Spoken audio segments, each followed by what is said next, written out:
Muy buenas con todos, bienvenidos a un nuevo episodio de Dolarización a Secas. Yo soy Andrés Sebastián Díaz y tengo conmigo a Jorge Castro. ¿Cómo estás, Jorge? Muy bien, Andrés, muy bien. Contento, contento. Y bueno, el día de hoy vamos a hablar sobre el electrodólar. Vamos directo al grano. Jorge, coméntanos de qué se trata el electrodólar, por dónde va el concepto. Yo descubrí el electrodólar precisamente por esa charla que hizo Bill Tai con Raúl Paul y ya vamos a explicar, Raúl Paul, quiénes son estos dos personajes. Esto es una charla absolutamente fascinante, pero en medio de que van conversando, surge de pronto en la conversación la comprensión de que estaban acuñando el concepto. Y el concepto fundamental es, ya no estamos en la era del petrodólar, sino del electrodólar. Y profundizan alrededor de las implicaciones que eso puede entender para entender muchos temas en la economía. Entonces, ¿quiénes son Bill Tai y quién es Raúl Pal? ¿Quiénes son estos personajes que son capaces de decir, ve, es que vamos a pasar del petrodólar al electrodólar? Y lo que es más importante es qué nos implica a nosotros en el mediano y largo plazo en los procesos de dolarización, entender que estamos en una transición de el petrodólar al electrodólar. Para recordar un poco el tema del petrodólar, es ese acuerdo que hay entre Estados Unidos, Henry Kissinger y los de Arabia Saudita, Nixon, dice que ya no va a entregar el oro a cambio de los dólares, entonces hay como un problema finalmente en el mundo, los franceses habían empezado a pedir su oro de vuelta, los alemanes también, en fin, todo el mundo empieza a sentir que quiere tener el oro, y lo que hacen los norteamericanos es dicen, venga, cambiemos el patrón, el commodity detrás del dólar ya no va a ser el oro. Lo que va a respaldar al dólar va a ser el petróleo. Y entonces van y hablas con los saudíes y les dice, vamos a hacer todo el tema del comercio entre ustedes y nosotros. Ustedes nos dan petróleo, nosotros les damos dólares, pero vea que esta es la parte más bonita, ustedes pueden usar esos dólares en sus cuentas bancarias o en sus proyectos de inversión aquí en Wall Street.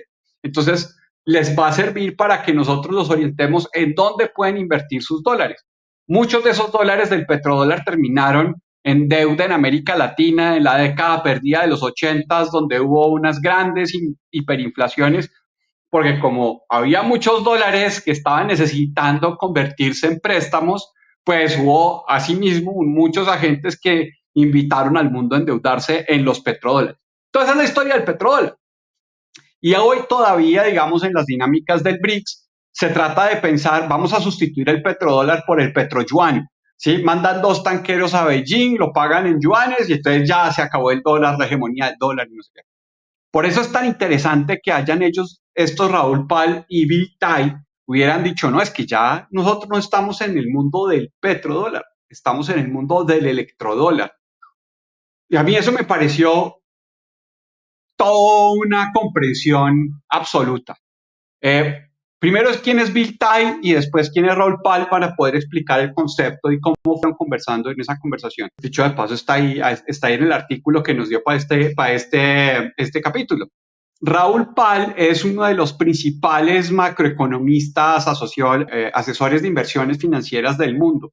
Tiene un canal muy famoso que se llama Real Vision, y Real Vision es uno de los grandes proyectos educativos y de inversiones que hay en el mundo. O sea, tiene una comunidad de inversionistas en temas de tecnología, en temas macroeconómicos, porque la experiencia de Raúl Pal durante toda su vida fue estar invirtiendo en bonos, tesoros, macroeconomía global, mercados emergentes. Y ya cuando empieza a ver toda esta dinámica de nuevas cadenas de información y los proyectos de inversiones asociados a esa cadena, lanza este proyecto llamado Real Vision, que es una locura. Entonces, está este personaje que además tiene un tema y es Raúl Pal viene con un concepto fundamental y es de exponential age, la edad exponencial. Y entonces él empieza a decir, si juntamos el nivel de procesamiento de los computadores, más lo que viene con blockchain, más lo que viene con Web3, más lo que viene en criptomonedas, todo esto va a ser una dinámica exponencial y el ser humano no tiene la capacidad de entender lo que son crecimientos económicos exponenciales, porque estamos pensando nosotros, nuestro cerebro funciona de una manera lineal.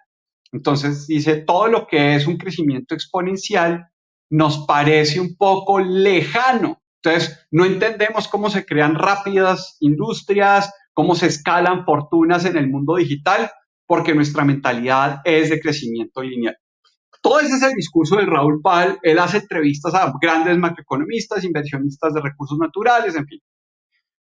Y dentro de esas entrevistas llama al famoso Bill Tai.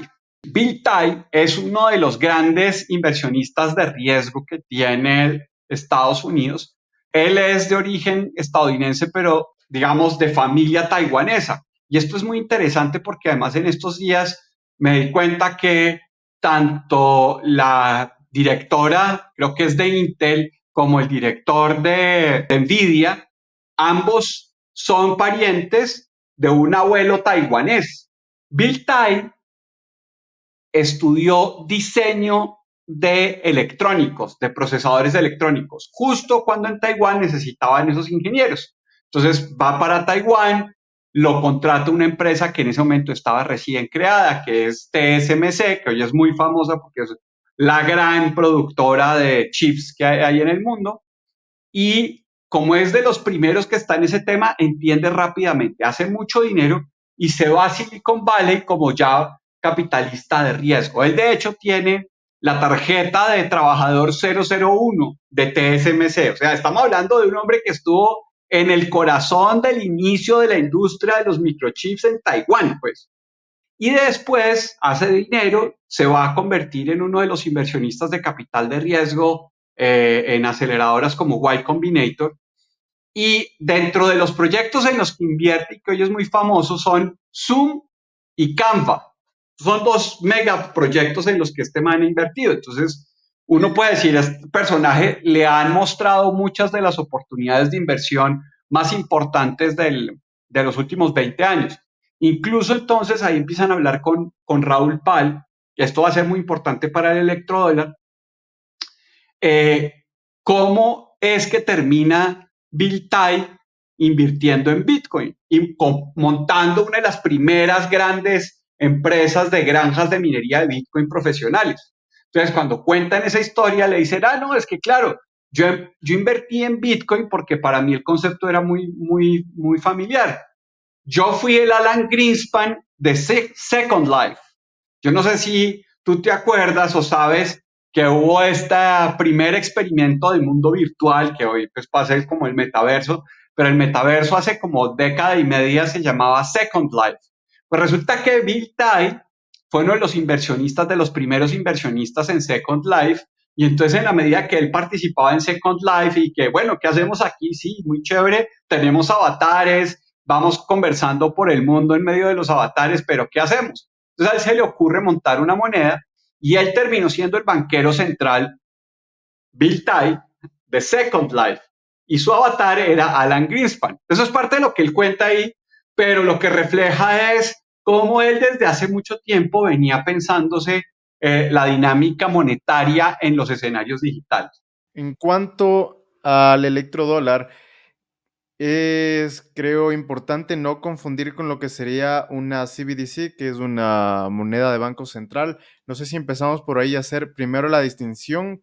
Ah, maravilloso, porque lo que es electrodólar es una categoría amplia, o sea, no es esta moneda o este productor en particular, este proyecto, no, es la categoría de la circulación de dólares a través del tema digital, la digitalización del dólar. Y eso, digamos, va a tener varias expresiones. Una es todo esto que se llama la guerra sobre el efectivo. Entonces, todo el procesamiento digital de los dólares, que tú ya cada vez uses menos y pues hay muchos países donde ya no imprimen billetes, ya no hay billetes, ya no hay respaldo físico. Todo tiene que ser registrado por cuentas, por wallets, por lo que sea. Tú no usas efectivo, la gente no te recibe efectivo, no te reciben ni monedas. Aquí en Colombia me enteré hace un par de semanas que ya en los bancos no te reciben monedas. Entonces uno tiene que entregar las monedas a las tienditas o cosas de ese estilo, pero los bancos no están. Entonces, todo este esfuerzo, porque todo pase por el escenario digital, y si eso lo ponemos en el mundo de la dolarización, pues claramente lo que nos estaba haciendo él era revelar cómo la transformación de los activos físicos en activos digitales y la circulación. Ahora, hay expresiones específicas. Entonces, aquí viene este tema que es las monedas construidas y programadas desde los bancos centrales que van guardando la información de todas las transacciones que tú tienes, ¿sí? Y que de esa forma la cuenta bancaria no es la sancionada, sino el dinero tuyo es sancionado o el que tú puedas usar el dinero. Entonces, ese es un sistema, digamos, al que algunas naciones pareciera que apuntan. Yo no creo que lo vaya a hacer el dólar. El sistema SWIFT, que es muy claramente digital, de las transferencias electrónicas del dólar, pues es parte de lo que hace que el sistema del dólar sea tan atractivo. Finalmente, lo que se convierte el dólar es la posibilidad de hacer la doble coincidencia, los balances generales, el alistamiento de las chequeras digitales, de las cuentas corrientes, ¿sí? Y que los gobiernos también puedan establecer cierto monitoreo del tema fiscal, que es una de las razones por las que el efectivo está siendo tan perseguido, para poder evitar la evasión fiscal. Pero más allá de, digamos, de que todo está pasando alrededor del mundo digital y que la supremacía monetaria es la del dólar, él integra esas dos cosas con dos elementos, y es, uno, cada vez hay más activos digitales de distintos tipos. Entonces, pasar de el dólar digital, ¿cierto? Del que tú tienes en tu cuenta electrónica en un banco, porque tú lo que tienes realmente es un asiento contable en un centro de cómputos y eso es tu dinero, entre comillas. Tu dinero ya está digitalizado y cómo eso puede transformarse en otros activos digitales. El que todo eso esté cada vez más fácil hace que la dinámica electrónica del dólar sea muy superior a la dinámica petrolera del dólar. Entonces, cuando la gente dice, vamos a reemplazar el dólar con otra moneda, claramente una de las preguntas es, ¿y qué hacemos con todos esos sistemas de información, esos sistemas de transferencia, esas billeteras, esas nomenclaturas, esos programas, los menús, todo lo que está digitalmente expuesto hoy en términos de precios en dólares, los tendríamos que reemplazar con qué, con qué moneda? Entonces, ahí hay unas dificultades enormes. Pero él lo estaba hablando, ellos lo estaban conversando en que ya hay un elemento, digamos, que me parece aún más esotérico, y es que la combinación de electricidad con electrónica en el dólar digital, ¿sí? Te están reflejando la dinámica de la productividad, en donde lo que importa ya no es el transporte de cosas, sino el transporte de contenido, el transporte de conocimiento, el transporte de información, el transporte de permisos. El petróleo va a ser fundamental cuando tú tienes que mover comida, cuando tú tienes que mover máquinas, cuando incluso tú tienes que mover personas. Pero cuando ya como ahora no tenemos que movernos nosotros físicamente, sino que tenemos que crear plataformas para poder compartir, ese mundo digital hace que el commodity realmente sobre el que está basado, digamos, el modelo económico, ya no es el que permite una productividad de mover cosas, sino un commodity que permite mover contenido. Y ahí es precisamente donde se hablaba en el sentido de que tú, por ejemplo, con el petrodólar lo que hacías era mover básicamente activos físicos, activos reales, palpables. Sin embargo, ahora con esta, lo que él dice, tokenización de lo digital, lo que estás haciendo es proteger y transportar productividad anclada a lo que sería un sistema de unos y ceros en pantallas, de ahí es lo que precisamente pone sobre ejemplo lo que es Zoom, que básicamente es transportar en un mismo lugar, en un mismo sitio, en la misma hora, a una persona física digitalizada hacia otra parte. Claro, incluso, fíjate, en esa charla, lo que estaba diciendo, en esa conversación de la pandemia, le dice Bill Tai, ¿te diste cuenta que pudimos apagar los motores, pero no pudimos apagar los computadores? Es decir, la electricidad tuvo que seguir fluyendo, así el petróleo alcanzó precios negativos. De hecho, consumimos más electricidad en medio de la pandemia.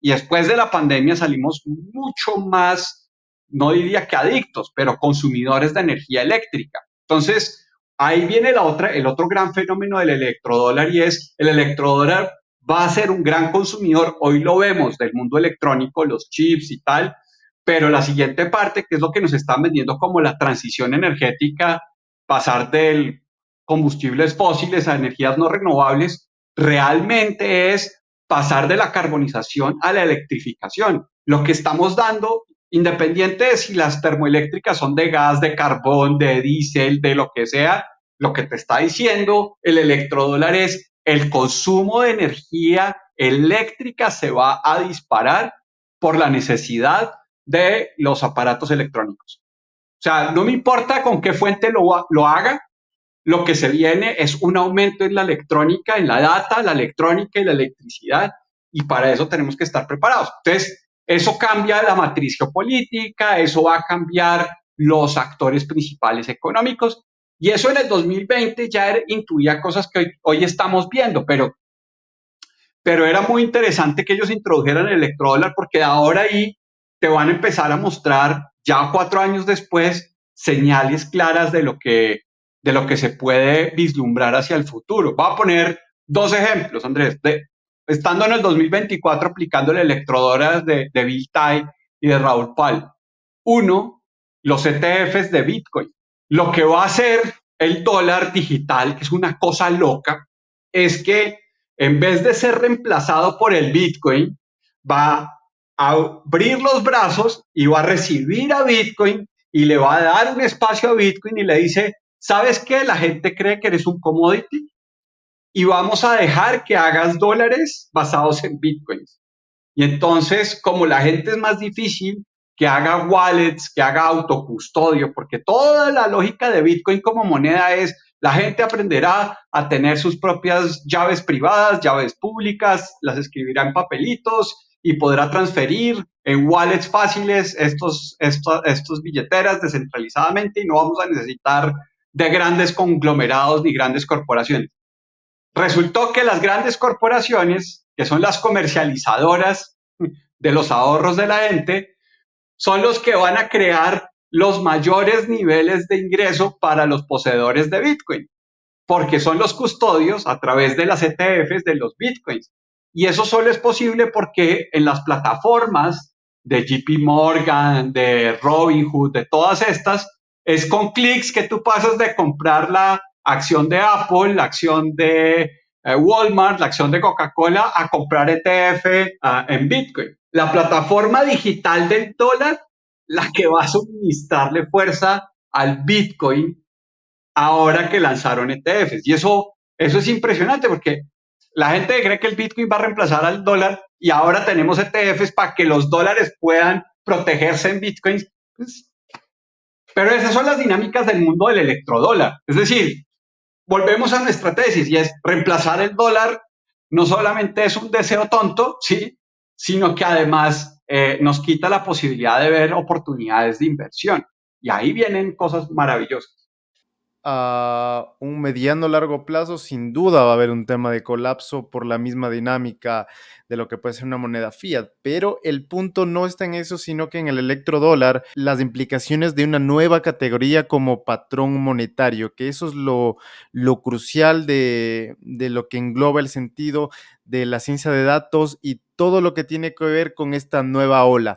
¿Tú qué recomendarías a los que nos están escuchando en este momento? Por ejemplo, con el auge de los ETFs y el posicionamiento nuevo de Bitcoin, los nuevos precios y tal, entonces apuestas como la de El Salvador, que van a tener reservas de Bitcoins como parte del patrimonio económico del país y que van a empezar a utilizar Bitcoin por su inmutabilidad y su lógica de escasez digital, van a ser el país probablemente con el que se puedan desarrollar, sobre el que se puedan desarrollar muchas aplicaciones blockchain de mayor uso porque Salvador va a coger sus bitcoins y va a decir, muchachos, el que quiera usar los bitcoins del Salvador para sus aplicaciones, se los prestamos. Entonces, eso puede generar en una dinámica de electrodólar, no es la tierra física del Salvador, sino el activo digital de los bitcoins del Salvador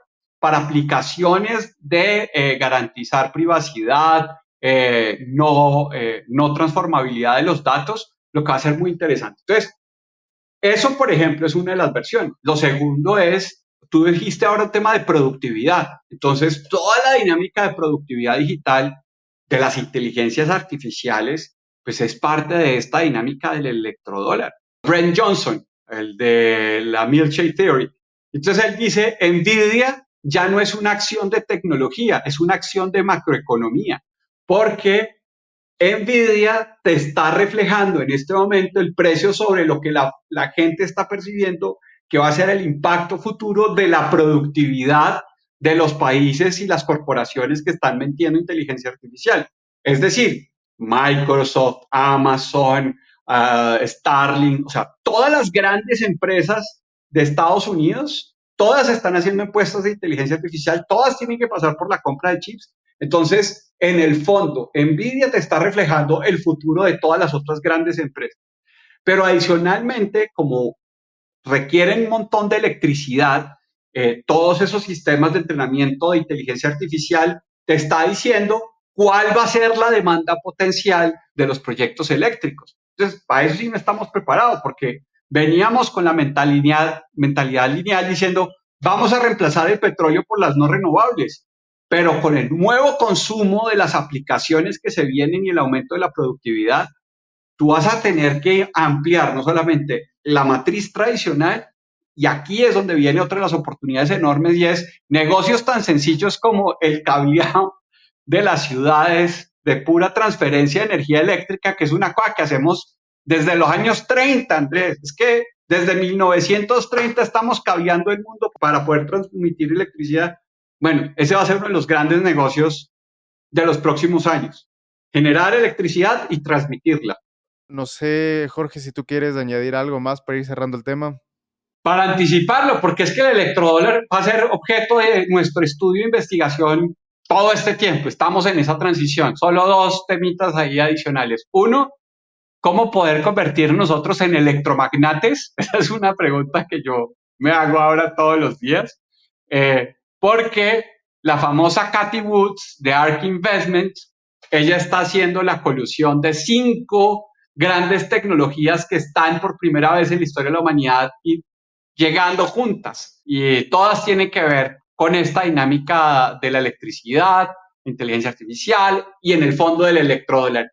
Y dice, la mayor creación de billonarios y trillonarios viene en los próximos 10 años. Entonces uno dice, ¿a qué pita me agarro con el doctor Andrés para podernos montar ahí? ¿Dónde estamos? Vamos a ver cómo nos va lo de los electromagnates. Te agradezco muchísimo y gracias a ustedes por haber visto este nuevo episodio de Dolarización a Seca. Nos vemos la próxima semana con un nuevo episodio. Muchísimas gracias.